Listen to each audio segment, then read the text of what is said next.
Welcome to Shriji food. આજે આપણે બનાવીશું એક બીજી ફરાળી રેસીપી, ફરાળી ઇડલી. આ ઇડલી જે આપણે રેગ્યુલર ઇડલી ખાઈએ છીએ એના જેવી જ ટેસ્ટી અને સોફ્ટ બને છે અને આને બનાવવી ખૂબ જ ઇઝી છે. તો ચલો આપણે એને બનાવવાનું શરૂ કરીએ. તમને જો આ વિડીયો પસંદ આવે તો એને લાઈક કરી ચેનલને સબસ્ક્રાઈબ કરવાનું ના ભૂલશો. હવે આ ઇડલી બનાવવા માટે આપણને જોઈશે મોરૈયો, દહીં અને સાબુદાણા. મેં આ 1 કપ મોરૈયો લીધો છે અને એને 2 કલાક પહેલાં પાણીથી ધોઈને પલાળીને રાખ્યો હતો. એને પલાળવા માટે નોર્મલ પાણીનો જ યુઝ કરવાનો છે. 1/2 કપ દહીં. દહીં આપણે ખાટું અને રૂમ ટેમ્પરેચરવાળું જ લેવાનું છે. 2 ટેબલસ્પૂન સાબુદાણા. સાબુદાણાને આપણે ગ્રાઇન્ડ કરીને પાવડર બનાવી દેવાનો છે. તો હવે આ રેડી છે. હવે મિક્સરનું જે મીડિયમ સાઇઝનું જાર આવે છે એ લઈને એમાં પલાળેલો મોરૈયો એડ કરી દઈશું. એમાં સાબુદાણાનો પાવડર અને દહીં એડ કરીને ગ્રાઇન્ડ કરી લેવાનું છે.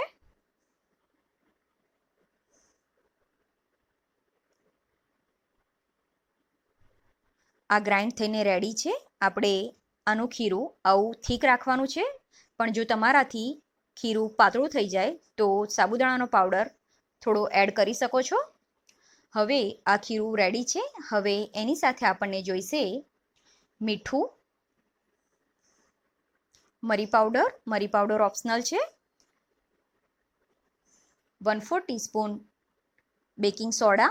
સોડાને આપણે હાથથી લેવલ કરીને આ રીતે લેવાનો છે. હવે આપણે એક સ્ટીમરમાં પાણી ગરમ કરવા માટે મૂકી દઈશું અને આ ખીરામાં મીઠું એડ કરી દઈશું.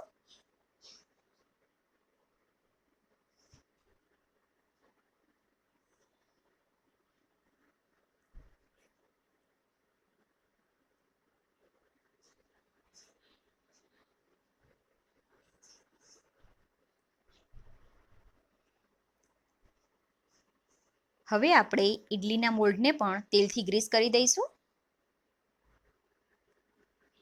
પાણી ઉકળવા લાગ્યું છે તો હવે આપણે આ ખીરામાં સોડા એડ કરીને મિક્સ કરી લઈશું.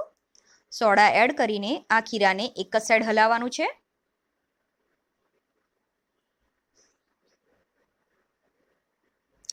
હવે આ મિક્સ થઈ જાય એટલે એને ઇડલીના મોલ્ડમાં ભરી દઈશું.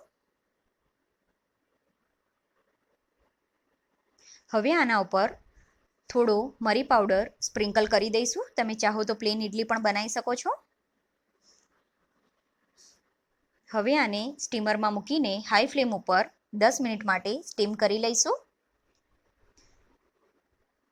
10 મિનિટ પછી હવે આપણી ફરાળી ઇડલી રેડી છે. તો ગેસ બંધ કરીને એને બહાર નીકાળી લઈશું. અને થોડી સ્ટીમ નીકળી જાય એટલે ચપ્પુ કે ચમચીની મદદથી આપણે આ ઇડલીને આ રીતે અનમોલ્ડ કરી દઈશું.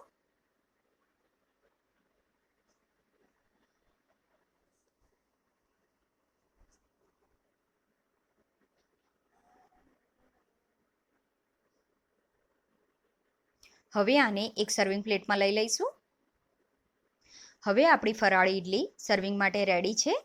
મેં આને ફરાળી ગ્રીન ચટણી સાથે સર્વ કરી છે અને એનો વિડીયો મેં મારા ચેનલ ઉપર અપલોડ કરેલો છે અને ડિસ્ક્રિપ્શન બોક્સમાં એની લિંક પણ આપેલી છે. આ ઇડલી તમે ઠંડી ખાશો તો પણ એકદમ સોફ્ટ લાગે છે. આ વિડીયોની હિન્દીની લિંક પણ મેં ડિસ્ક્રિપ્શન બોક્સમાં આપેલી છે. આઈ હોપ તમને મારો વિડીયો પસંદ આવ્યો હશે.